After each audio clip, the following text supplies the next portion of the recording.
Hello everyone, this is Deepika और स्वागत है आपका पॉलीमीडिया में। उम्मीद है आप सब अच्छे होंगे और आपकी तैयारी भी अच्छी चल रही होगी। तो लीजिए हाजिर हम फिर एक नई वीडियो के साथ, एक नई सेशन के साथ।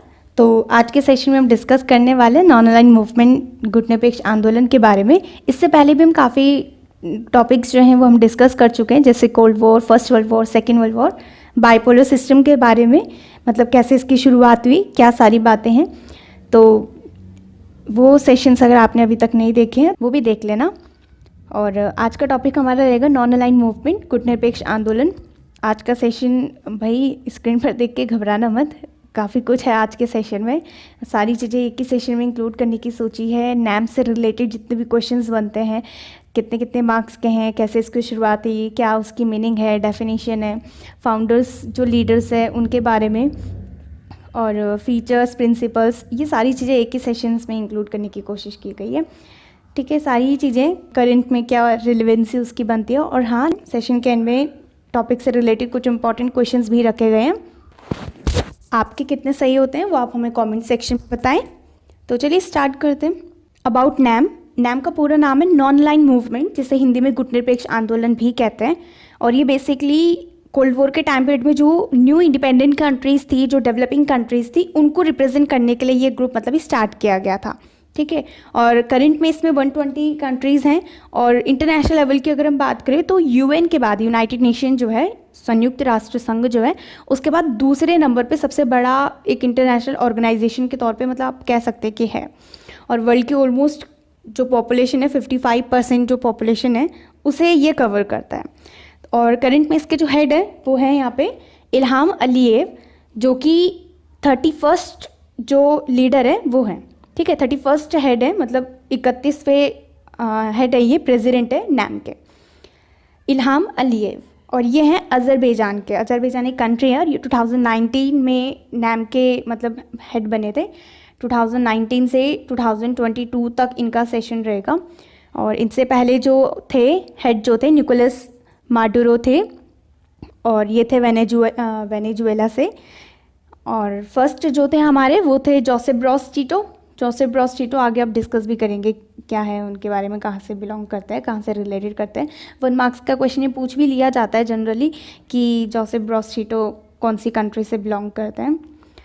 तो इंडिया से भी हैं, इंडिया से भी 2 लीडर थे जो नैम के मतलब हेड बने हैं। तो एक तो नीलम संजीवा रेड्डी है, जो हम सेकंड बुक में डिस्कस करेंगे। इनके बारे में काफ़ी कुछ जानने को मिलेगा आपको, बहुत अच्छी स्टोरी मिलेगी आपको सेकंड बुक में इनसे रिलेटेड। और सेकंड जो बने थे इंडिया से हेड जो बने थे वो थे जेल सिंह। तो ये दोनों बने थे 1983 से 1986 तक का इनका पीरियड रहा था, जो नैम के अध्यक्ष रहे थे। चलिए नेक्स्ट है इवोल्यूशन ऑफ नैम, की किस तरीके से नैम की शुरुआत होती है। ये बहुत इंपॉर्टेंट आपका क्वेश्चन कि किस तरीके से नैम की शुरुआत होती है। देखिए, जो कोल्ड वॉर था वो था 1945 से 1991 तक लड़ा गया था। ठीक है, 2 ग्रुप्स के बीच लड़ा गया था, एक तो यूएसए और एक यूएसएसआर। इन दोनों ही ग्रुप्स के बीच में ही लड़ा गया था। अब कोल्ड वॉर के पीरियड में क्या होता है कि कई सारी कंट्रीज़ ना, इन कंट्रीज़ के गुलाम मतलब कॉलोनियल कंट्रीज़ थी, इनकी गुलाम थी, उपनिवेश थी। एग्जाम्पल जैसे इंडिया है, इंडिया भी ब्रिटेन का गुलाम था। तो कई सारी कंट्रीज़ ऐसी थी जो उपनिवेश थी, गुलाम थी, कॉलोनीज़ थी दूसरी सुपर पावर्स की या फिर डेवलप कंट्रीज़ के। तो ये जो कंट्रीज़ थी, अब ये न्यू इंडिपेंडेंट हो रही थी। इन कंट्रीज़ को कोल्ड वॉर के पीरियड में मतलब 1945 से 1991 के बीच में इनको आज़ादी मिली, है ना। जैसे इंडिया को भी 1947 में मिली थी, इसी पीरियड में मिली थी। तो इंडिया के अलावा भी कई सारी कंट्रीज़ ऐसी थी जो न्यूली इंडिपेंडेंट हुई थी, और उनको फोर्स किया जा रहा था इन दोनों ही सुपर पावर्स के थ्रू कि या तो वो प्यार से इनके ग्रुप में ऐड हो जाए, या फिर ये ज़बरदस्ती उनके ऊपर अटैक करके उनको अपने ग्रुप में इंक्लूड कर लेंगे। तो कंट्रीज़ के पास सिर्फ 2 ही रास्ते थे कि या तो वो यूएसए के ग्रुप में इंक्लूड हो जाए, या फिर वो यूएसएसआर के ग्रुप में इंक्लूड हो जाए। तो कुछ कंट्रीज़ ऐसी थी जो प्यार से मान भी गई, और जो नहीं मानी उन्हें युद्ध करके इन्होंने अपने ग्रुप में ऐड कर दिया। लेकिन अब बारी थी इंडिया की। ठीक है, अब इंडिया की बारी थी। तो इंडिया ने कहा कि भाई हम तो ना तो यूएसए के ग्रुप में इंक्लूड होंगे और ना ही यूएसएसआर के ग्रुप में, हम अपने एक अलग से ग्रुप बनाएंगे नॉन अलाइन मूवमेंट का, जिसे नैम के नाम से जाना गया। ठीक है, नैम के नाम से जाना गया non align movement, mean to follow their own independent policy, अपनी स्वतंत्र नीति को अपनाएंगे, किसी भी ग्रुप में शामिल नहीं होंगे। तो इस तरीके से इसकी शुरुआत होती है, पूरी हिस्ट्री है इसकी। ठीक है, अब इसकी जो फर्स्ट मीटिंग हुई थी वो हुई थी 1961 में, ठीक है। लेकिन उससे पहले किस तरीके से मीटिंग्स हुई, एकदम से तो सपना आएगा नहीं इन कंट्रीज़ को कि हाँ भाई हमें मीटिंग करनी है, तो इससे पहले का प्रोसेस क्या रहा है एक बार वो देख लेते हैं। तो भाई न्यूली इंडिपेंडेंट कंट्रीज़ गुलामी से आज़ाद हो रहे थे, तो 1955 का टाइम पीरियड है जब Afro Asian countries mean Africa और एशिया की जो कंट्रीज़ थी, उन्होंने 1955 में मीटिंग की थी बारडुंग में, जो कि इंडोनेशिया में है, ठीक है। इंडोनेशिया के बारडुंग में इनकी मीटिंग होती है 1955 में। और 1955 में जब मीटिंग होती है तो इन्होंने यहाँ पे यही बात रखी कि इन्हें दोनों में से किसी सुपर पावर के ग्रुप में इंक्लूड नहीं होना और उन्हें अपनी इंडिपेंडेंट पॉलिसी जो है उसे फॉलो करना है। जिस वजह से इन्होंने आगे चल के क्या डिसाइड किया कि हम अपना एक अलग से ग्रुप बनाएंगे, और इस तरीके से 1961 में नैम का फर्स्ट समिट हुआ था, जिसे बेलग्रेड कॉन्फ्रेंस के नाम से भी जाना जाता है या फिर बेलग्रेड सम्मेलन भी आप कह सकते हैं, जो कि यूगोस्लाविया में हुआ था। तो इस तरीके से इसकी शुरुआत होती है। कई सारे जो लीडर्स थे उन्होंने मतलब इसमें इंपॉर्टेंट रोल प्ले किया था, ठीक है। मतलब आपसे पूछ लिया जाता है कई बार नेम कि कौन कौन है। यूगोस्लाविया से जोसेफ ब्रोज टीटो थे, मिस्र के गमाल अब्दुल नासिर, मिस्र को इजिप्ट भी कहते हैं, भारत के जवाहरलाल नेहरू उस पीरियड में इंडिया के प्राइम मिनिस्टर थे, और घाना से वामे इंक्रुमा थे, इंडोनेशिया से सुकर्णो। तो ये इन्होंने क्या किया था, इंपॉर्टेंट रोल प्ले किया था नैम की इस्टेब्लिशमेंट में भी और उसको स्प्रेड करने में भी, ठीक है। तो ये सारी चीज़ें आप स्क्रीन पे देख सकते हैं। ये डेफिनेशन है यहाँ पे, non align movement full form है इसकी, गुटनिरपेक्ष आंदोलन। और ये डेफिनेशन है यहाँ पे, the policy of non align movement is an independent foreign policy. Basically ये एक किसी भी गुट में शामिल ना होने की नीति का पालन करता है और अपनी फॉरेन पॉलिसी होगी उसे खुद को बनाने की मतलब बात करता है कि खुद से हम अपनी फॉरेन पॉलिसी बनाएंगे। क्यों? क्योंकि अगर कोई न्यूली इंडिपेंडेंट कंट्रीज़ यूएसए और यूएसएसआर कोल्ड वॉर के पीरियड में, क्योंकि इन्हीं दोनों के बीच में फाइट चल रही थी, तो इन दोनों में से अगर किसी एक ग्रुप में ऐड होंगे तो उसी के अकॉर्डिंग काम करना पड़ेगा। लेकिन इन्होंने कहा कि हम अपनी इंडिपेंडेंट फॉरेन पॉलिसी फॉलो करेंगे। तो इस तरीके से इसकी डेफिनेशन एनसीईआरटी के अकॉर्डिंग है ये। इसमें लीडर्स है कंट्रीज़, यहाँ पे आप देख सकते हैं, इंडिया से जवाहरलाल नेहरू, यूगोस्लाविया से जोसेफ ब्रोज टीटो, इजिप्ट मतलब मिस्र गमाल अब्दुल नासिर, इंडोनेशिया से सुकर्णो और घाना से वामे इंक्रुमा। तो ये इंपॉर्टेंट लीडर्स है और कंट्रीज़ हैं। मैच दी फॉलोइंग भी आ जाता है आपका, फिल इन द ब्लैंक्स आ जाता है, ठीक है। चलिए बढ़ते हैं नेक्स्ट टॉपिक की तरफ। फाउंडिंग फादर्स हैं ये, लीडर्स कौन कौन हैं, जवाहरलाल नेहरू, आप आइडेंटिफाई कर सकते हैं इनको, ठीक है। स्टार्टिंग के जो ये 3 लीडर्स हैं, Nehru, Jawaharlal Nehru, Joseph Broz Tito और Gamal Abdel Nasser, idea basically इन्हीं का था। और ये जो वामे इंक्रुमा और जो सुकर्णो है, इन्होंने क्या किया था, इन ऊपर के जो ये 3 लीडर्स हैं, इनको क्या किया था, सपोर्ट किया था कि हाँ यार तुम्हारा जो इनिशिएटिव है, आइडिया जो है वो बहुत अच्छा है। तो आगे चल के वामे इंक्रुमा और सुकर्णो, इन्होंने इनके आइडियाज़ को क्या किया था, सपोर्ट किया था कि हाँ हमें जो न्यू इंडिपेंडेंट कंट्रीज़ हैं उन्हें अपनी एक सेपरेट इंडिपेंडेंट फॉरेन पॉलिसी को फॉलो करना चाहिए। नेक्स्ट है हमारा समिट्स मीटिंग्स ऑफ नैम, कि किस तरीके से मतलब मीटिंग्स हुई है, क्या क्या मीटिंग्स हैं। तो काफ़ी सारी मीटिंग्स हैं। 12th वाले जो भाई स्टूडेंट्स हैं उनको तो सारे समिट्स याद करने की ज़रूरत नहीं है, ये सिर्फ नॉलेज के लिए मैंने यहाँ पे दिया है, ठीक है। कुछ इंपॉर्टेंट समिट्स हैं, नेक्स्ट स्लाइड में आप देख लेना। यहाँ पे अभी ज़रूरी है कि फर्स्ट जो था समिट मतलब मीटिंग बोल सकते हो, बैठक बोल सकते हो, सम्मेलन बोल सकते हो कि नैम के कौन कौन सम्मेलन थे। फर्स्ट समिट हुआ था इनका 1961 में यूगोस्लाविया में। पूरी डेट याद करने की ज़रूरत नहीं है आपको, एग्जाम्स के रिगार्डिंग में बात करें, वैसे नॉलेज के लिए तो आप देख ही सकते हैं। फर्स्ट जो समिट है वो 1961 में यूगोस्लाविया, बेलग्रेड एक जगह है जो यूगोस्लाविया एक कंट्री है, यहाँ पे है। तो यहाँ पे समिट हुआ था। और इंडिया में जो समिट हुआ था वो था 7th समिट, ठीक है। 7वां जो सम्मेलन था वो इंडिया में हुआ था, और इंडिया में भी कहाँ, न्यू दिल्ली में ये सम्मेलन हुआ था। इंपॉर्टेंट समिट्स हैं यहाँ पे। फर्स्ट समिट है 1961 यूगोस्लाविया बेलग्रेड में हुआ था, जिसे बेलग्रेड कॉन्फ्रेंस या बेलग्रेड सम्मेलन के नाम से भी जाना जाता है। डेफिनेशन पूछ लेता है 1 मार्क्स में, what do you understand by Belgrade conference, Belgrade सम्मेलन क्या है, कब हुआ, कि मतलब कितनी कंट्रीज़ ने पार्टिसिपेट किया, इस तरीके से क्वेश्चंस पूछे जाते हैं। तो बेसिकली जो बेलग्रेड सम्मेलन है ये नॉन अलाइन मूवमेंट का फर्स्ट समिट है जो कि 1961 में हुआ था, ठीक है। और इसमें 25 मेंबर कंट्रीज़ ने पार्टिसिपेट किया था। तो ये डेफिनेशन भी इसकी बनेगी, और कंट्रीज़ और जो डेट है वो आप ध्यान रखेंगे। 14th जो समिट है जो कि क्यूबा में हुआ था, क्यूबा में जगह है हवाना नाम से, इस जगह पे ये समिट हुआ था। इसमें 116 जो कंट्रीज़ थी उन्होंने पार्टिसिपेट किया था, और 15 ऑब्जर्वर्स कंट्रीज़ थी। ऑब्जर्वर्स कंट्रीज़ भी होती है जिन्हें हिंदी में पर्यवेक्षक देश भी कहते हैं, ठीक है, जो ऑब्जर्व कर रहे होते हैं क्या चीज़ें हैं, कैसे काम कर रहे हैं, ठीक है। अब 15th समिट के बारे में एक बार डिस्कस कर लेते हैं। 15th जो समिट है, इस समिट में 118 जो मेंबर कंट्रीज़ हैं उन्होंने यहाँ पे पार्टिसिपेट किया था, मतलब 118 कंट्रीज़ ने यहाँ पे पार्टिसिपेट किया था। और 16th की अगर हम बात करें तो 16th में जो मेंबर कंट्रीज़ थी उसमें ऑलमोस्ट 120 मेंबर कंट्रीज़ ने पार्टिसिपेट किया था, ठीक है। और 17th जो समिट है ये हुआ था वेनेजुएला, ठीक है। और 18th जो समिट रहा वो हुआ था अजरबैजान। तो लास्ट समिट हमारा 18th है जो कि 2019 में हुआ था, ये आप ध्यान रखेंगे। और इंडिया में जो समिट हुआ था नाम का, वो आप मुझे कमेंट सेक्शन में बताएंगे, अभी अभी डिस्कस किया हमने, ठीक है। चलिए बढ़ते नेक्स्ट टॉपिक की तरफ। ये टॉपिक हमारा है फर्स्ट वर्ल्ड, सेकेंड वर्ल्ड और थर्ड वर्ल्ड कंट्रीज, ठीक है। First world countries, second world और थर्ड वर्ल्ड। देखो फर्स्ट वर्ल्ड जो रिप्रेजेंट करता है वो है यूएसए, ठीक है, क्योंकि कोल्ड वॉर के स्टार्टिंग में यूएसए ने सबसे पहले अलायंस सिस्टम स्टार्ट किया था। अगर आपको याद हो, नाटो, सीटो, सेंटो, सबसे पहले यूएसए ने मिलिट्री अलायंस स्टार्ट किए थे। 1949 में उसने नाटो बना दिया था यूरोपियन कंट्रीज़ के साथ। इस साइड आपको यूरोप मिल जाएगा, ठीक है। और जो सेकेंड वर्ल्ड है इसे यूएसएसआर के नाम से जाना जाता है, ठीक है। जो नाम की कंट्रीज़ हैं इनको जाना जाता है थर्ड वर्ल्ड के नेम से। तो ये आप ध्यान रखेंगे। यहाँ पे जो क्वेश्चन पूछा जाता है, मैप का क्वेश्चन आपका बनता है, फिल इन द ब्लैंक्स आपको बोल दिया जाता है। फाइंड आउट करने के लिए बोल दिया जाएगा कि फर्स्ट वर्ल्ड की कंट्रीज़ कौन सी है, सेकेंड वर्ल्ड की कंट्रीज़ कौन सी है।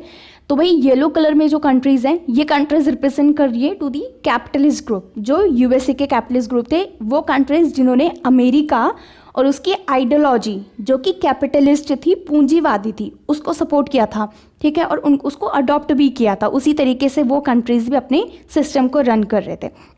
सेम जो प्रोसेस रहा वो यूएसएसआर के साथ भी रहा, ठीक है। तो क्योंकि सबसे पहले ग्रुप बनाना स्टार्ट अमेरिका ने किया था तो इसलिए इसको फर्स्ट वर्ल्ड के नेम से जाना जाता है।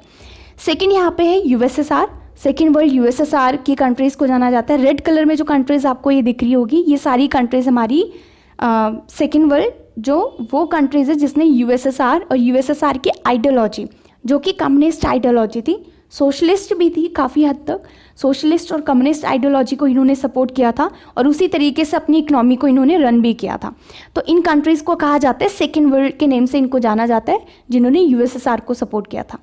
अब ये जो ग्रीन कलर में कंट्रीज़ आपको विजिबल हो रही है, ये ग्रीन कलर में जो कंट्रीज़ हैं ये सारी वो कंट्रीज़ हैं जो एक तो न्यूली इंडिपेंडेंट थी, गुलामी से आज़ाद हुए थे और इन्होंने ये डिसाइड किया था कि भाई हम तो दोनों से अलग रहेंगे, हम दोनों में से किसी में इंक्लूड नहीं होंगे, क्योंकि उनका मानना ये था कि अगर किसी एक ग्रुप में वो चले गए तो उन्हें दोबारा से उनके अकॉर्डिंग काम करना पड़ेगा और ये गुलाम बन जाएंगे। तो इसीलिए उन्होंने अपना एक न्यूली ग्रुप बनाने का डिसाइड किया और अपनी इंडिपेंडेंट फॉरेन पॉलिसी कि भाई हम अपना काम अपने हिसाब से करेंगे। तो इस तरीके से नाम का ग्रुप बनाया गया था जिसे थर्ड वर्ल्ड के नेम से जाना गया। इनमें से जो कंट्रीज़ है ना, एटलीस्ट दो कंट्रीज़ तो आप आइडेंटिफाई करो। ग्रीन कलर की कोई सी दो कंट्रीज़ आप आइडेंटिफाई करो, येलो कलर की कोई सी दो कंट्रीज़ और रेड कलर की कोई सी दो कंट्रीज़ आइडेंटिफाई करो और कमेंट सेक्शन में आप मुझे ये बताएंगे। अब बाकी काम आपका है, आप कमेंट सेक्शन में करेंगे। नेक्स्ट है फीचर्स एक बार जान लेते हैं, काफ़ी कुछ जान चुके हैं हम ऑलरेडी, ठीक है। नाम के बारे में कि नाम की विशेषताएं क्या है, कैसे आइडेंटिफाई करेंगे कि हाँ भाई ये नाम है या नहीं है। तो नाम बेसिकली इसने सबसे पहले डिसाइड किया था कि भाई मैं तो किसी भी ग्रुप में खुद को अलाइन नहीं करूँगा, किसी भी ब्लॉक में खुद को इंक्लूड नहीं करूँगा। तो पहला इसका ये फीचर था। दूसरा ये था कि यूएसए और यूएसएसआर के थ्रू जितने भी मिलिट्री अलायंसेस बनाए गए थे, नाटो, सीटो, वॉर्सो पैक्ट हो गया, सेंटो हो गया, ये सारे अलायंस, ठीक है। यहाँ पे सेंटो नहीं लिखा है, सेंटो ऐड कर लेना आप लोग खुद से। तो सेंटो जो मिलिट्री अलायंस है इनमें से किसी में भी नाम की कंट्रीज़ ने खुद को इंक्लूड नहीं किया था, ठीक है। पाकिस्तान जो था वो आगे चल के, मतलब बाद में जब वो न्यूली इंडिपेंडेंट होता है तो उसके काफ़ी बाद में जा करके वो फिर सीटों में इंक्लूड होता है, ठीक है। नेक्स्ट यहाँ पे कि अपने फ्रीली इंडिपेंडेंट डिसीजंस खुद से लेती है ये कंट्रीज़, क्योंकि किसी एक ग्रुप में इंक्लूड नहीं हुई थी और किसी एक ग्रुप में इंक्लूड होती तो वो उनके हिसाब से काम करते, लेकिन अब वो इंडिपेंडेंट फॉरेन पॉलिसी को फॉलो कर रहे थे। क्योंकि दोनों में से किसी भी ग्रुप में इंक्लूड नहीं हुए, इसका मतलब ये नहीं है कि उन्होंने इंटरनेशनल लेवल से खुद को एकदम अलग ही रख लिया। इंटरनेशनल लेवल पे वो पार्टिसिपेट करते हैं, लेकिन अपने एक इम्पॉर्टेंट रोल प्ले करने के लिए, मतलब लड़ाई को बढ़ावा या अप्रिशिएट करने के लिए नहीं, इंटरनेशनल लेवल की एक्टिविटीज़ में भी ये अपनी बातें बखूबी रखते थे। तो चलिए बढ़ते हैं नेक्स्ट टॉपिक की तरफ। प्रिंसिपल्स हैं यहाँ पे किसी भी एक ऑर्गेनाइजेशन के जो अपने प्रिंसिपल्स होते हैं कि भाई हम इस हिसाब से काम करेंगे या ये पॉलिसीज हमारी रहेंगी, तो वही सारे प्रिंसिपल्स नैम के भी थे। फॉर एग्जांपल अपनी जो सोवरेनिटी है या फिर इक्वालिटी है, टेरिटोरियल इंटीग्रिटी है, इनको रिस्पेक्ट करेंगे, एक दूसरे के कल्चर को प्रमोट करेंगे, इकोनॉमिक हेल्प करेंगे, कोई भी अगर प्रॉब्लम होती है उनका मिलकर सॉल्यूशन उनका करेंगे, इंटरनेशनल कॉन्फ्लिक्ट्स को पीसफुल सॉल्व करेंगे, यूनाइटेड नेशन को अप्रिशिएट करेंगे। इस तरीके से कई सारे प्रिंसिपल्स थे जिनके बेसिस पर नैम को इस्टेब्लिश किया गया था। तो यही सारे रीजंस थे। नेक्स्ट है ऑब्जेक्टिव्स, कि क्या उद्देश्य थे, क्या मोटिव्स थे जिनकी वजह से नैम को बनाया गया था। तो नैम को बनाने के मोटिव तो आपके दिमाग में और भी, मतलब आप ऑलरेडी ये चीज़ें समझ गए होंगे, तो एक बार फटाफट से रिव्यू कर लेते हैं क्या है क्या चीज़ें। ऑब्जेक्टिव कई सारे थे। कंट्रीज़ जो थी उन्हें पता था कि वो न्यूली इंडिपेंडेंट है, ठीक है, और वो कोल्ड वॉर जो चल रहा था वो यूएसए और यूएसएसआर के बीच चल रहा था, ठीक है, यूएसए और यूएसएसआर के बीच में। तो वो दोनों में से किसी में भी इंक्लूड नहीं होते। उसके पीछे रीज़न क्या होता है, वो अपने एक अलग ग्रुप क्यों बनाते हैं, नैम के नाम से ग्रुप क्यों बनाते हैं, उसके पीछे इनके कई सारे मोटिव्स थे। सबसे पहला, ठीक है, मतलब ये उन सारे रीजंस को क्या करना चाहते थे, ख़त्म करना चाहते थे जिनकी वजह से वॉर को बढ़ावा मिल रहा था। सोचो अगर नैम की कंट्रीज यूएस और यूएसएसआर में से किसी एक ग्रुप में इंक्लूड हो जाती तो वॉर को और ज़्यादा बढ़ावा मिलता, और ये जो कोल्ड वॉर था ये हॉट वॉर में चेंज हो जाता। मतलब जो सिर्फ आइडियोलॉजी की लड़ाई थी वो खून खराबे में चेंज हो सकती थी। सेकेंड रीज़न हम यहाँ पे बोल सकते हैं कि न्यूली इंडिपेंडेंट थी, वो अपनी फ्रीडम को सिक्योर करना चाहते थे। इनका मानना था कि किसी एक ग्रुप में इंक्लूड होंगे तो दोबारा से गुलाम बन जाएंगे, जो कि वो नहीं चाहते थे। ये भी इनका एक ऑब्जेक्टिव है, ठीक है। कॉलोनिज्म जो हो गया, इम्पेरियलिज्म हो गया, रेशियल डिस्क्रिमिनेशन हो गया, भेदभाव जो कलर के बेसिस पर होता है, क्योंकि न्यूली इंडिपेंडेंट कंट्रीज़ थी और इसमें अफ्रीकन कंट्रीज़ भी आती है, इंडिया भी है। तो इंडिया और अफ्रीकन जो कंट्रीज़ थी या फिर और भी जगह के, उन सारी कंट्रीज़ के साथ मतलब कलर के बेसिस पर डिस्क्रिमिनेशन किया जाता था। तो इसको भी ये लोग क्या करना चाहते थे, ख़त्म करना चाहते थे, रोकना चाहते थे। और जितने भी न्यूली इंडिपेंडेंट कंट्रीज़ हैं उनके साथ अपने फ्रेंडली रिलेशंस इस्टेब्लिश करना चाहते थे। तो ये सारे रीजंस हैं जिनकी वजह से, ऑब्जेक्टिव्स हैं जिनकी वजह से नैम को मतलब आगे बढ़ावा दिया गया। कई सारे जो अपने लड़ाइयाँ होती है इनकी न्यूली इंडिपेंडेंट कंट्रीज़ की, उन सारी कंट्रीज़ को मतलब ये आपस में फ्रेंडली रिलेशंस अपने इस्टेब्लिश करना चाहते थे, पीसफुल प्रॉब्लम का सॉल्यूशन करना चाहते थे। जो न्यूक्लियर वेपन्स थे उनको ये सपोर्ट नहीं करते थे, लेकिन अब जब आप बात अपनी सिक्योरिटी की आएगी तो ये भी फिर पीछे नहीं हटते थे। ह्यूमन राइट्स को प्रोटेक्ट करने की बात को लेकर के इन्होंने नैम को इस्टेब्लिश किया था। इंटरनेशनल लेवल को ये डेमोक्रेटिक वर्ल्ड बनाना चाहते थे, ठीक है, डेमोक्रेटिक बनाना चाहते थे और एक बेटर ऑप्शन प्रोवाइड करना चाहते थे to the newly independent countries. क्योंकि उस पीरियड में जो न्यूली इंडिपेंडेंट कंट्रीज़ थी उनके पास सिर्फ एक ही ऑप्शन था कि इधर they can join the group of USA और यूएसएसआर, या तो वो सिर्फ यूएसए के ग्रुप में ज्वाइन हो जाए या फिर यूएसएसआर के ग्रुप में, एक ही ऑप्शन था। अब लेकिन जब नैम बनाया गया तो इनके पास एक बेटर ऑप्शन मिल गया कि हाँ भाई यूएसए यूएसएसआर के अलावा एक तीसरा ग्रुप भी है जिसमें ये इंक्लूड होना चाहते हैं। नेक्स्ट है हमारे यहाँ पे रोल ऑफ जवाहरलाल नेहरू। किस तरीके से जवाहरलाल नेहरू ने नैम को आगे प्रमोट करने में इंपॉर्टेंट रोल प्ले किया, क्योंकि इंडिया से जवाहरलाल नेहरू थे, यूगोस्लाविया से जोसेफ ब्रॉस टीटो थे, इजिप्ट से गमाल अब्दुल नासिर थे, घाना से वामे नक्रुमा और भी कई सारे लीडर्स जिन्होंने मतलब सपोर्ट किया था। तो नेहरू ने क्या इंपॉर्टेंट रोल प्ले किया, नेहरू ने सबसे पहले तो यूएस और यूएसएसआर से खुद को इंडिपेंडेंट रखने की बात की थी कि भाई हम दोनों में से किसी में भी इंक्लूड नहीं होंगे। इनिशिएटिव इन्हीं तीनों जो दोस्त थे, इन्हीं तीनों दोस्तों का था, और इन्होंने किसी भी जो मिलिट्री अलायंस है उसमें इंक्लूड होने से खुद को मना कर दिया था।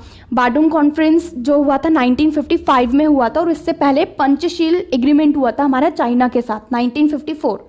और पंचशील मीन्स 5 प्रिंसिपल्स वहाँ पे रखे गए थे, और उन्हीं प्रिंसिपल्स को आगे चल के बाडुंग कॉन्फ्रेंस में इन्होंने अप्रिशिएट किया था, या फिर उन प्रिंसिपल्स में और प्रिंसिपल्स भी ऐड किए गए थे, और तब जाकर के मतलब ये बाडुंग कॉन्फ्रेंस हमारा सक्सेसफुल रहा था। डेमोक्रेसी को इन्होंने यहाँ पे डेमोक्रेसी को अपोज इन्होंने नहीं किया, ये टाइपिंग थोड़ी गलत हो गई होगी, ठीक है, अपोज नहीं होगा यहाँ पे, सपोर्ट होगा। He support to the democratic system, इन्होंने डेमोक्रेटिक सिस्टम को सपोर्ट किया था। लिबरलिज्म को इतना सपोर्ट नहीं किया था जितना सोशलिज्म को इन्होंने सपोर्ट किया था, क्योंकि भाई भारत जो वो गांव में बसता, और उस पीरियड में इंडिया न्यूली इंडिपेंडेंट था, तो बहुत सारे जो लोग थे वो बेसिकली विलेजेस से बिलोंग करते थे, तो ज़्यादातर उन्होंने रूरल डेवलपमेंट की उन्होंने बात की थी। तो यहाँ पे ये चीज़ हम ऐड कर लेंगे, इसे थोड़ा सही कर लेना। नेक्स्ट है हमारा कि इन्होंने जो जवाहरलाल नेहरू थे, इन्होंने जो नैम के जो अपने जो प्रिंसिपल्स हैं, उनके जो पर्पस हैं, उन पर्पसेस को इन्होंने क्या किया था, क्लियर किया था। मतलब जैसे कोल्ड वॉर था वो दो ग्रुप्स के बीच में चला था, उनके बीच में फाइट चल रही थी, वॉर होने के चांसेस क्रिएट हो रहे थे, लेकिन इनका मोटिव क्लियर था कि भाई एक ही पर्पस है, शांति बनी रहे इंटरनेशनल लेवल पर, और जो पूरा कंट्री है, जो न्यूली इंडिपेंडेंट कंट्री है, वो प्रोग्रेस करते रहे, उनका डेवलपमेंट होता रहे। ये दो इनके मेन मोटिव इनके रहे। इम्पेरियलिज्म हो गया, या फिर जो बाकी सारी चीज़ें हैं, डिसआर्मामेंट है, या फिर जो डिस्क्रिमिनेशन है बेस्ड ऑन रेस, इनको भी इन्होंने क्या किया था, अपोज किया था। इनको भी इन्होंने शांति के लिए खतरा माना था। चलिए बढ़ते हैं नेक्स्ट टॉपिक की तरफ। ये एक क्वेश्चन है हमारा जो बहुत ही इंपॉर्टेंट है, पूछा जाता है क्वेश्चन हमारा 4 मार्क्स में भी 6 मार्क्स में भी, ठीक है, जनरली 4 मार्क्स का ही क्वेश्चन बनता है। तो क्वेश्चन पूछा जाता है जो न्यूली इंडिपेंडेंट कंट्रीज है उनको मुनाफा क्या मिलता था नैम में इंक्लूड हो गई, क्योंकि जो कंट्रीज थी जो यूएसए में इंक्लूड होती थी, यूएसएसआर के ग्रुप में जाती थी, तो यूएसए और यूएसएसआर से तो उनको बहुत बेनिफिट मिलता था। नैम में इंक्लूड होने से उनको क्या बेनिफिट था, ठीक है, या नैम में इंक्लूड होना ही क्यों चाहते थे, उनका मोटिव क्या था नैम में इंक्लूड होने का। तो नैम में इंक्लूड होने का सबसे पहला मोटिव तो उनका ये था कि अपनी फ्रीडम नहीं खोना चाहते थे बिल्कुल भी, क्योंकि उनका मानना ये था कि अगर किसी एक ग्रुप में इंक्लूड हो गए तो उन्हें उसी के अकॉर्डिंग काम करना पड़ेगा, और वो अपनी जो डिसीजन पावर होंगी खुद से अपने वो डिसीजंस नहीं ले पाएंगे। तो ये पहला रीज़न था जिसकी वजह से इन्होंने नैम में इंक्लूड हुए। सेकेंड रीज़न हम यहाँ पे बोल सकते हैं कि उन्हें अपने डेवलपमेंट की किसी एक ग्रुप की ज़रूरत नहीं थी, उन्हें दोनों ग्रुप की ज़रूरत थी, या फिर कहे कि पूरी दुनिया की जितनी भी कंट्रीज़ थी सभी की हेल्प की उन्हें ज़रूरत थी, सभी की कॉपरेशन की उन्हें हेल्प ज़रूरत थी। जैसे कि अगर वो किसी एक ग्रुप में इंक्लूड होते तो उन्हें हेल्प सिर्फ उसी से मिलती, और दूसरे से अटैक होने का डर रहता कि यार सामने वाला कब दूसरा हमारे ऊपर अटैक करेगा। तो अब इन्हें किसी एक कंट्री में इंक्लूड नहीं होना था, क्योंकि इन्हें अपने डेवलपमेंट के लिए पूरी दुनिया की ज़रूरत थी। ये भी एक रीज़न था कि वो दोनों से ही उन्होंने खुद को अलग रखने की बात कही, और जिसकी वजह से वो नैम में इंक्लूड हुए। इसके अलावा उन्हें पता था न्यूली इंडिपेंडेंट कंट्रीज़ को, सपोज अगर वो यूएसए के ग्रुप में इंक्लूड होते हैं तो यूएसए की अगर फाइट होती है, लड़ाई होती है, वॉर की सिचुएशंस बनती है, तो इन कंट्रीज़ को भी यूएसए को सपोर्ट करना पड़ेगा और वॉर में उनके साथ पार्टिसिपेट भी करना पड़ेगा। लेकिन भाई न्यूली इंडिपेंडेंट कंट्रीज़ हैं, इनके पास रिसोर्सेज अपने डेवलपमेंट के लिए इतने नहीं थे, तो इसलिए इन्होंने बोला कि भाई हम तो वॉर में पार्टिसिपेट करना ही नहीं चाहते, जिसकी वजह से इन्होंने नैम इनके सामने बेटर ऑप्शन के तौर पर रहा। फिर अपने संसाधनों को, अपने रिसोर्सेज को वो किस में यूज़ करना चाहते थे, वो यूज़ करना चाहते थे अपने डेवलपमेंट में, जिसकी वजह से उन्होंने नैम को सपोर्ट किया। फिर लास्ट है यहाँ पे कि नैम की वजह से ही वो अपनी जो डिसीजन पावर थी उनके हाथ में थी, अपने डिसीजंस वो खुद से ले पाते थे, जिसकी वजह से वो नैम में इंक्लूड हुए। तो नैम में इंक्लूड होने के यही सारे रीजन हैं जिनकी वजह से न्यूली इंडिपेंडेंट कंट्रीज अपने डिसीजंस को खुद से ले पाए। चलिए बढ़ते हैं नेक्स्ट टॉपिक की तरफ। नेक्स्ट क्वेश्चन है हमारे यहाँ पे कि चलो बाकी कंट्रीज़ को तो बेनिफिट मिल रहा था, अब इंडिया जैसी कंट्रीज़ है या इंडिया के अलावा जो बाकी कंट्रीज़ हैं, क्योंकि इन्होंने नैम को क्रिएट करने में बहुत इंपॉर्टेंट रोल प्ले किया है ना, और जो इंडिया है क्योंकि वो बेसिकली लीडरशिप का रोल प्ले कर रहा था, तो इंडिया को क्या बेनिफिट था, भाई इंडिया को भी वही सारे बेनिफिट थे जो बाकी कंट्रीज़ को मिल रहे थे, लेकिन उससे अलग इंडिया, उससे अलग क्या, मतलब स्पेशली क्वेश्चन पूछा जाता है इंडिया से रिलेटेड कि इंडिया को क्या बेनिफिट था नॉन अलाइन मूवमेंट को ज्वाइन करके। तो इंडिया को सबसे पहला बेनिफिट ये था कि अगर वो किसी एक ग्रुप में ज्वाइन होता, यूएसए या यूएसएसआर में, तो उसे उसी के अकॉर्डिंग काम करना पड़ता, लेकिन नैम की वजह से वो उन इश्यूज़ को वहाँ पे अराइज कर सका इंटरनेशनल लेवल पर, जहाँ पे उन्हें खुद का बेनिफिट हो, जहाँ पे इंडिया का खुद का बेनिफिट हो। उन इश्यूज़ को इंडिया ने क्या किया, आगे रखा, ठीक है, मतलब अपने मतलब की बात की, ना कि कैपिटलिस्ट ग्रुप और सोशलिस्ट ग्रुप, अपने मतलब की बात उसने रखी। सेकंड, इंडिया को बेनिफिट ये मिला कि सपोज यूएसए और यूएसएसआर में से कोई भी इंडिया को अनदेखा कर रहा है या इंडिया को प्रेशराइज कर रहा है कि हाँ भाई हमारे ग्रुप में इंक्लूड हो जाओ, तो इंडिया जो था वो दूसरे ग्रुप की तरफ क्या कर सकता था, मूव कर सकता था। उसे पता था कि अगर दोनों में से कोई एक मुझे प्रेशराइज करेगा तो मैं दूसरे की तरफ मूव हो जाऊंगा या दूसरे के ग्रुप में चले जाऊंगा। तो पहले वाला कभी भी ऐसा नहीं चाहेगा कि जो इंडिया है वो किसी दूसरे की तरफ मूव करे। तो ये भी एक रीज़न है, ये भी एक बेनिफिट था जो इंडिया को मिला कि दोनों में से किसी ने भी इंडिया की अनदेखी नहीं की और प्रेशराइज नहीं किया, ग्रांटेड नहीं लिया, ठीक है, इंडिया को। नेक्स्ट है, बहुत इंपॉर्टेंट है ये कि क्रिटिसाइज क्यों किया गया। चलो ठीक है भाई, बेनिफिट मिल रहे हैं इंडिया को तो मिलने भी चाहिए बेनिफिट्स, जो न्यूली इंडिपेंडेंट कंट्रीज हैं, तभी तो उन्होंने नैम को बनाया भी था। लेकिन क्रिटिसाइज क्यों किया गया फिर?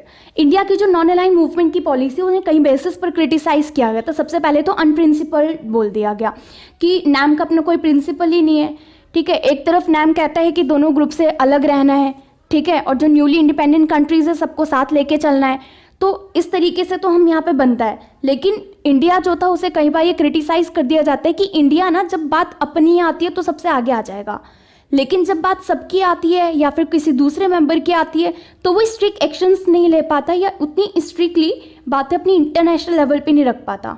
एक तो इस बेसिस पर क्रिटिसाइज किया जाता है कि सिद्धांतहीन है, अनप्रिंसिपल्ड है, इसका अपना कोई प्रिंसिपल है ही नहीं नॉन अलाइन मूवमेंट का।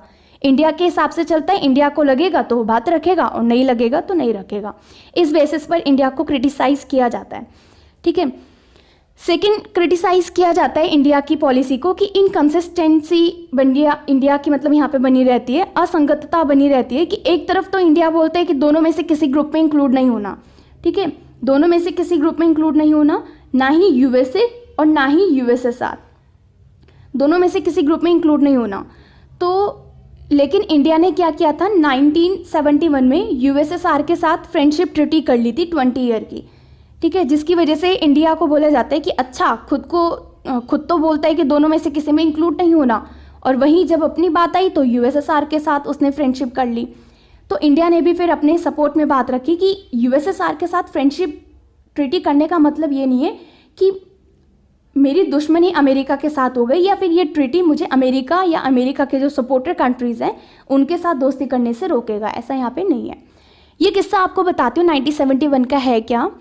देखिए 1971 में वॉर होता है बिटवीन इंडिया और पाकिस्तान, ठीक है। इंडिया को सपोर्ट कर रहा होता है यूएसएसआर और पाकिस्तान को सपोर्ट कर रहा होता है यूएसए। अब यही 1971 का हमने ना एयरनेस ऑफ कोल्ड वॉर में भी डिस्कस किया था शीत युद्ध के दायरों में, ठीक है, अगर आप लोगों को याद होगा तो 1971 में वॉर होता है इंडिया पाकिस्तान के बीच में। इंडिया को सपोर्ट कर रहा होता है यूएसएसआर और पाकिस्तान को सपोर्ट कर रहे हैं यूएसए। और यूएसएसआर को सपोर्ट कौन कर रहा था? चाइना सपोर्ट कर रहा था यूएसएसआर को। अब इंडिया और पाकिस्तान की लड़ाई हो रही है और इंडिया और चाइना की ऑलरेडी लड़ाई हो चुकी थी 1962 में, जो कि 71 से काफ़ी पहले है। तो इंडिया और चाइना की लड़ाई तो ऑलरेडी मतलब भिड़ी हुई थी इनके आपस में। अब चाइना यूएसएसआर को कहते हैं कि भाई तू तो मेरा दोस्त है, तू मेरे दुश्मन को सपोर्ट मत कर। तो इस तरीके से जो यूएसएसआर था उसका मानना ये था कि नहीं यार, अगर मैं इंडिया को सपोर्ट करना अगर मैं बंद कर दूंगा तो क्योंकि डायरेक्ट वॉर है इंडिया पाकिस्तान के बीच में, लेकिन इनडायरेक्ट वॉर चल रहा है यूएसए और यूएसएसआर के बीच में। तो यूएसएसआर ने कहा कि अगर मैं इंडिया को सपोर्ट नहीं भी करूंगा तो फिर इसमें मेरी ही हार होगी। तो उसने फिर इंडिया को सपोर्ट ना करने से चाइना को मना कर दिया कि नहीं भाई मैं तो इंडिया के साथ ही रहूँगा। तो 1971 में यूएसएसआर की एंट्री से पहले, इंडिया को सपोर्ट करने से पहले, इंडिया इस वॉर में पहले हारने वाला था क्योंकि पाकिस्तान के साथ और भी कई सारी कंट्रीज थी और यूएसए भी उसके सपोर्ट में था। फिर यूएसएसआर की जब एंट्री हुई वो इंडिया को सपोर्ट करने लगा, तब जाकर के इंडिया के कहीं जीतने के चांसेस हुए और इंडिया जीता भी। तो इस तरीके से इंडिया इसमें जीता और तब जाकर के, और उसी वजह से फिर उसने मतलब यूएसएसआर के साथ 20 ईयर की पॉलिसी भी की थी, मिलिट्री फ्रेंडशिप ट्रीटी इसने की थी यूएसएसआर के साथ इंडिया ने, ताकि इसे मिलिट्री हेल्प यूएसएसआर से मिलती रहे। और काफ़ी ट्रेडिशनल फ्रेंड है दोनों, इंडिया और यूएसएसआर। जब भी कोई प्रॉब्लम्स होती है, कोई भी इश्यूज़ होते हैं तो दोनों हमेशा सपोर्ट करते हैं और यूएसएसआर ने तो काफ़ी हेल्प की है इंडिया की। तो इस तरीके से इंडिया ने कहा कि भाई 20 ईयर की पॉलिसी फ्रेंडशिप ट्रीटी मैंने की है, लेकिन ये ट्रीटी मुझे यूएसए और यूएसए के जो बाकी सपोर्टर कंट्रीज़ हैं उनके साथ मुझे अच्छे रिलेशंस रखने से ये नहीं रोक सकती। तो इस तरीके से इंडिया ने अपनी बात को क्लेरिफाई किया। तो दो रीज़न है जिनकी वजह से क्रिटिसाइज़ किया गया। पहला अनप्रिंसिपल कि भाई अपना मतलब रखता है, दूसरा ये कि खुद बोलता है कि दोनों में से किसी में इंक्लूड नहीं होना और वहीं यूएसएसआर के साथ 20 ईयर की फ्रेंडशिप ट्रीटी कर लेता है। तो इन दो बातों को लेकर क्रिटिसाइज़ किया जाता है नैम की पॉलिसी जो इंडिया ने फॉलो की थी, इंडिया की नैम की पॉलिसी। अब यहाँ पे न्यू टॉपिक है हमारा, बहुत इंपॉर्टेंट है, 2 मार्क्स में सिंपल डेफिनेशन भी पूछ ली जाती है या फिर इसमें किस तरीके से नैम न्यूट्रल है या नहीं है, इस तरीके से क्वेश्चन पूछा जाता है। तो न्यूट्रलिटी का बेसिकली मतलब होता है स्टेइंग आउट ऑफ वॉर, युद्ध में शामिल ना होने की नीति का पालन करना, कि भाई वॉर में पार्टिसिपेट नहीं करना, जो कि यूएस और यूएसएसआर के बीच चल रहा था। ठीक है, न्यूट्रलिटी का मतलब है। अब आप सोचेंगे कि नैम भी तो यही कर रहा था, दोनों में से किसी में भी इंक्लूड नहीं हुआ था, ठीक है, लेकिन यहाँ पे नैम जो है वो न्यूट्रल नहीं है। न्यूट्रल का मतलब होता है कि दोनों में से किसी की भी साइड नहीं लेना, ठीक है। कि नैम क्या करता था कि अगर यूएसएसआर में से कोई एक गलत है तो नैम उसे क्रिटिसाइज करता था, और दोनों में से अगर कोई एक सही था तो नैम उसे सपोर्ट करता था, अप्रिशिएट करता था। तो इस तरीके से जो नैम है वो वॉर में पार्टिसिपेट करता था, लेकिन वॉर को बढ़ावा देने के लिए नहीं, उसे कंट्रोल करने के लिए, कि वॉर को जितना ज़्यादा हो सके उसे कंट्रोल किया जाए। तो इस तरीके से नैम जो है वो वॉर में पार्टिसिपेट करता है, लेकिन वॉर को कम करने के लिए। तो इस तरीके से नैम जो है वो न्यूट्रल नहीं है, न्यूट्रलिटी की पॉलिसी को फॉलो नहीं करता। नेक्स्ट हमारा रहेगा आइसोलेशन की क्वेश्चन, कि आइसोलेशनिज्म है या नहीं है, पृथकतावाद है या नहीं है, अलगाववाद भी आप इसे कह सकते हैं, कि पृथकतावाद है या नहीं है। नैम जो है वो आइसोलेशनिज्म की पॉलिसी को फॉलो करता है या नहीं करता, तो हमारा आंसर रहेगा नहीं। यहाँ पे भी सेम वैसे ही जैसे न्यूट्रल था। चलिए आइसोलेशन का मीनिंग देख लेते हैं। Remaining aloof from international affairs या वर्ल्ड अफेयर्स, खुद को अंतर्राष्ट्रीय मामलों से क्या रखना, एकदम अलग थलग रखना, काट कर रखना, कि भाई इंटरनेशनल लेवल से हमें कोई मतलब नहीं है, ठीक है। जैसे क्लास में भी कई बच्चे होते हैं, ठीक है, कुछ भी घटना घट रही है क्लास में, उन्हें कोई मतलब नहीं होता है, अपनी अलग ही दुनिया में होते हैं। इंटरनेशनल लेवल पे कंट्रीज़ भी कुछ ऐसी थी कि इंटरनेशनल लेवल पे क्या घट रहा है क्या नहीं घट रहा, उन्हें उससे कोई मतलब नहीं रहता था, वो अपने में ही मस्त रहते थे, ठीक है। तो नैम की जो कंट्रीज़ थी वो इस तरीके से नहीं थी कि दोनों में से किसी भी वर्ल्ड में इंक्लूड नहीं होते हैं, तो वो उन्होंने खुद को इंटरनेशनल लेवल से अलग एकदम रख दिया, ऐसा नहीं था। ये इंटरनेशनल लेवल पे पार्टिसिपेट करते थे। नैम की जो पॉलिसी वो आइसोलेशनिज्म की पॉलिसी नहीं है। क्यों? क्योंकि नैम जो था वो इंटरनेशनल लेवल पे पार्टिसिपेट करता है, खुद को अलग नहीं रखता, एक स्ट्रांगली अपना पार्टिसिपेशन रखता है, और वो भी उन कंट्रीज़ का जो न्यूली इंडिपेंडेंट थी, उनके डेवलपिंग कंट्रीज़ थी, उन कंट्रीज़ को ये रिप्रेजेंट करता है और स्ट्रांगली अपनी बातें रखता है। तो इस तरीके से हम ये कह सकते हैं कि जो नॉन अलाइन मूवमेंट है वो ना तो आइसोलेशन की पॉलिसी को फॉलो करता है और ना ही न्यूट्रलिटी की पॉलिसी को। नेक्स्ट हमारा रिलेवेंस ऑफ नैम, प्रासंगिकता पूछा जाता है। भाई ये तो बहुत ही ज़बरदस्त क्वेश्चन है आपका, मतलब हर बार 5 में से कहे तो 3 बार पूछा जाता है 12वीं वालों के लिए अगर मैं बोलूँ तो, ठीक है। 5 में से 3 बार तो मतलब ये क्वेश्चन पूछा ही गया है, ठीक है। तो क्वेश्चन किस तरीके से बनता है? क्वेश्चन बनता है कि गुटनिरपेक्ष आंदोलन अब आप प्रासंगिक हो गया है, इररिलेवेंट हो गया है, ये रिलेवेंट है, पूछा जाता है इस तरीके से। इररिलेवेंट पूछा जाएगा तो हम बोलेंगे इररिलेवेंट नहीं है, पूछा जाएगा रिलेवेंट है तो हम बताएंगे हाँ रिलेवेंट है, ठीक है। हिंदी वालों के लिए कहूँ तो आप प्रासंगिक बोल देते कि क्या ये अप्रासंगिक है, तो हम बोलेंगे नहीं। पूछेगा कि प्रासंगिक है तो हम बोलेंगे हाँ, ठीक है। मतलब रिलेवेंट मतलब इंपॉर्टेंस इसकी रह गई है या नहीं रह गई। चलिए एक बार समझने की कोशिश करते हैं क्वेश्चन कह क्या रहा है, ठीक है।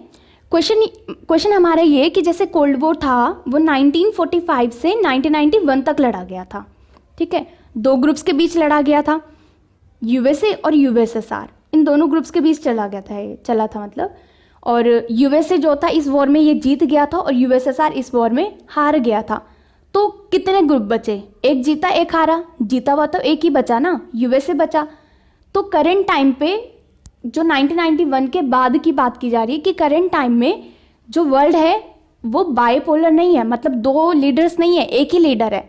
और नैम का मतलब क्या है? दोनों ग्रुप से अलग रहना। तो जब नैम का मतलब है दोनों ग्रुप से अलग रहना और करंट में सिर्फ एक ही ग्रुप है, तो नैम करंट में रिलेवेंट नहीं रहेगी क्योंकि एक ही ग्रुप बचा है। तो एक ही ग्रुप से अलग रहने का तो कोई मतलब बनता नहीं है। तो इस तरीके से कई सारे जो क्रिटिसाइजर्स हैं, क्रिटिसाइज करने वाले लोग हैं, वो क्रिटिसाइज करते हैं कि भाई नैम तो इररिलेवेंट हो चुका है क्योंकि करंट में कोल्ड वॉर ही खत्म हो चुका है। और जब कोल्ड वॉर ही खत्म हो गया है तो नैम की भी कोई रिलेवेंसी करंट पीरियड में नहीं बचती। इस तरीके से ये नैम को क्रिटिसाइज करते हैं। लेकिन वहीं कई सारे जो लीडर्स हैं, थिंकर्स हैं, पॉलिटिकल थिंकर्स हैं, वो सपोर्ट करते हैं कि नहीं भाई जो नैम है वो करंट में भी इम्पॉर्टेंट है। और क्यों ये इंपॉर्टेंट कहते हैं? ये इंपॉर्टेंट कहते हैं इसके ऑब्जेक्टिव्स और इसके प्रिंसिपल्स के बेसिस पर, कि जिन बातों को लेकर के नैम को बनाने की बात की गई थी वो सारे रीजंस आज भी रिलेवेंट है, वो सारे रीजंस आज भी ज़रूरी है। जैसे नैम को बनाने की बात की गई थी वर्ल्ड पीस के बेसिस पर, विश्व में शांति बनी रहे, तो क्या ये चीज़ आज नहीं चाहिए? क्या आज भी ये सारी चीज़ें चाहिए? भाई टेररिज्म फैल रहा है, वॉर हो रहा है, रेसिज्म की जो पॉलिसीज़ हैं उनको आज भी फॉलो किया जाता है। तो इन सारी चीज़ों को अपोज करने के लिए नैम आज भी ज़रूरी है। और क्योंकि ये डेवलपिंग कंट्रीज़ है तो करंट में डेवलपिंग कंट्रीज़ हैं, है ना, तो नैम जो है वो आज भी रिलेवेंट है। टेरिटोरियल इंटीग्रिटी और सोवरेनिटी को सपोर्ट करने की बात करता है, ठीक है। टेरिटोरियल इंटीग्रिटी मतलब एक दूसरे की जो बाउंड्रीज होती है या फिर एक दूसरे का जो देश है उसकी संप्रभुता का सम्मान करेंगे, मतलब डिसीजन लेने का जो राइट होता है, जो पावर होती है, उसको रिस्पेक्ट करेंगे, ठीक है। फॉर एग्जांपल इंडिया है, इंडिया अपने एरिया के रिगार्डिंग जो भी डिसीजंस ले रहा है हम उसको रिस्पेक्ट करेंगे। पाकिस्तान जो डिसीजंस ले रहा है उसको रिस्पेक्ट करेंगे। सोवरेनिटी मतलब बनी रहनी चाहिए संप्रभुता, डिसीजन पावर होती है, स्वयं के प्रभु हम कह सकते हैं जिसे। थर्ड वर्ल्ड नेशंस को रिप्रेजेंट कर रहा है। थर्ड वर्ल्ड नेशंस वही जो मैप में आपको रिकॉल करवा देती हूँ, ग्रीन कलर में थे, ठीक है, तो वो कंट्रीज थर्ड वर्ल्ड की कंट्रीज हैं। डेवलपिंग कंट्रीज जैसे मैंने कहा उन कंट्रीज को ये रिप्रेजेंट करता है, तो वही डेवलप कंट्रीज के लिए तो ठीक है रिसोर्सेज ऑलरेडी कहीं सारे होते हैं, लेकिन जो डेवलपिंग कंट्रीज होते हैं इन्हें कॉपरेशन की ज़रूरत होती है, ठीक है। इकोनॉमिक प्रॉब्लम्स हो गई और भी कई सारी प्रॉब्लम्स होती है जो ये आपस में मिलकर सॉल्व कर सकते हैं। सपोर्ट टू यूएनओ, ये यूएनओ का सपोर्ट भी इनको मिला हुआ है और ये भी यूएनओ को सपोर्ट करते हैं, ठीक है। तो करंट में क्योंकि यूएन जो है वो एक इंपॉर्टेंट इंटरनेशनल ऑर्गेनाइजेशन है, नैम जिसे सक्सेसफुल बनाता है, ठीक है। मतलब नैम इसे सक्सेसफुल कैसे बनाता है कि नैम कई सारी कंट्रीज को यहाँ पे मतलब पार्टिसिपेट करने की यहाँ पे बात करता है, अपनी मेंबर कंट्रीज़ को वो यूएन के स्टेज तक ले गया। तो इस तरीके से नैम बहुत इंपॉर्टेंट रोल प्ले करता है यूएन में भी, जिसकी वजह से नैम को आज भी रिलेवेंट माना जाता है। इक्विटेबल वर्ल्ड ऑर्डर मतलब वो डिस्क्रिमिनेशन को ख़त्म करने की बात करता है, किसी भी तरीके से जो डिस्क्रिमिनेशंस है, पॉलिटिकल हो गया, आइडियोलॉजिकल डिफरेंसेस होते हैं इंटरनेशनल लेवल पे, उनको ख़त्म करने की बात करता है डिफरेंसेस को, और इक्विटेबल वर्ल्ड ऑर्डर की बात करता है। इंटरेस्ट ऑफ डेवलपिंग कंट्रीज़ को रिप्रेजेंट करने की बात करता है। यही सारे रीजंस है जिनकी वजह से जो नैम है वो आज भी रिलेवेंट है। नेक्स्ट है लॉजिक ऑफ डिटरेंस, भाई इसे कहते हैं अपरोध की नीति। हम बोल सकते हैं कि अपरोध की नीति क्या है।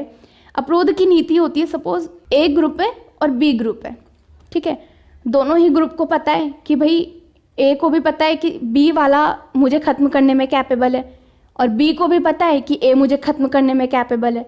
तो जब दोनों को ही पता होता है कि सामने वाला हमें ख़त्म कर सकता है और डिस्ट्रक्शन इक्वल लेवल का होगा, है ना, तो दोनों में से कोई भी क्या करेगा, वॉर का खतरा नहीं लेना चाहेगा कि हाँ यार वॉर होगा और खतरा मतलब हमें डिस्ट्रक्शन ज़्यादा होगा, क्योंकि दोनों को ही पता है कि सामने वाला उतनी ही कैपेबिलिटी रखते हैं जितना कि हम कैपेबिलिटी रखते हैं। तो दोनों में से कोई भी वॉर नहीं करता, अटैक नहीं करता, जिसकी वजह से वॉर की सिचुएशंस नहीं क्रिएट होती। ये भी एक रीज़न है जिसकी वजह से कोल्ड वॉर के टाइम पीरियड में यूएसए और यूएसएसआर के बीच में डायरेक्ट वॉर नहीं हुआ। 1 मार्क्स में क्वेश्चन पूछ लिया जाता है भाई, ये ध्यान रखेंगे आप, ठीक है, बहुत ही इंपॉर्टेंट क्वेश्चन रहा था ये। और role of India in non align movement, non align movement में इंडिया का क्या रोल है, कैसे क्या इंपॉर्टेंट रोल प्ले किया इंडिया ने नॉन अलाइन मूवमेंट में, तो इस तरीके से ये क्वेश्चंस भी यहाँ पे पूछे जाते हैं, ठीक है। पहला पॉइंट हमारा यहाँ पे है रोल इन इस्टेब्लिशमेंट, कि इंडिया ने नॉन अलाइन मूवमेंट की स्टेब्लिशमेंट में बहुत इंपॉर्टेंट रोल प्ले किया था। जैसे हमने जवाहरलाल नेहरू जी की भूमिका में की भी हमने बात की थी। उन्होंने क्या किया था, कंट्रीज़ को इनवाइट किया था कि जो न्यूली इंडिपेंडेंट कंट्रीज़ होगी वो ज़्यादा से ज़्यादा नॉन अलाइन मूवमेंट में इंक्लूड होंगे। तो इंडिया ने भी तो वही चीज़ें की है, क्योंकि इंडिया के ही लीडर थे। इस्टेब्लिशमेंट में ज़्यादा से ज़्यादा कंट्रीज़ को इन्वाइट किया कि हाँ भाई आएंगे और वो नॉन अलाइन मूवमेंट में इंक्लूड होंगे, और फॉलोअर्स बढ़ेंगे तो भाई ग्रुप का भी जो एक ताकत होगी या जो दबदबा होगा वो भी बढ़ेगा, पावर भी बढ़ेगी। सेकेंड पॉइंट है opposition of discrimination in ethnic racialism और अपार्थाइड, कि जो रंग भेद, जाति भेद, ये सारी नीतियां हैं, इनका विरोध करना नॉन अलाइन मूवमेंट के थ्रू, क्योंकि ये जो न्यूली इंडिपेंडेंट कंट्रीज थी ना, इनके साथ बेसिकली ये सारी चीज़ें की जाती थी डोमिनेटिंग कंट्रीज के थ्रू। जैसे अगर ब्रिटेन है तो अंग्रेज थे, उन्होंने इंडिया में आके यही सारी चीज़ें की थी, कलर के बेसिस पे, रेस के बेसिस पर डिस्क्रिमिनेशन। तो ये सारी चीज़ें सिर्फ इंडिया ही नहीं, अफ्रीका में भी किया था, और भी कई सारे एरियाज है जहाँ पे सारे सिस्टम चले थे। अपोजिशन टू इम्पेरियलिज्म, साम्राज्यवाद का विरोध। साम्राज्यवाद के विरोध में यहाँ पे यही है कि भाई एक जो गुलाम देश था उसे पता है कि गुलामी का मतलब क्या होता है, तो उसने ये जाना कि नॉन अलाइन मूवमेंट कंट्रीज़ में अगर वो ग्रुप में इंक्लूड होंगे तो इम्पेरियलिज्म का अपोज वो आसानी से मिल के कर सकते हैं, ठीक है। साम्राज्यवाद जो था बेसिकली गुलाम बनाने की प्रक्रिया थी, जो कंट्रीज़ को गुलाम बना रहे थे और उनके रिसोर्सेज के ऊपर डेवलप कंट्रीज उनको अपने कंट्रोल में करते थे। तो इस चीज़ का भी इन्होंने विरोध किया था कि नहीं भाई कोई भी किसी को गुलाम नहीं बनाएगा, जिसके जो रिसोर्सेज है वो खुद से अपने रिसोर्सेज को यूज़ करेंगे।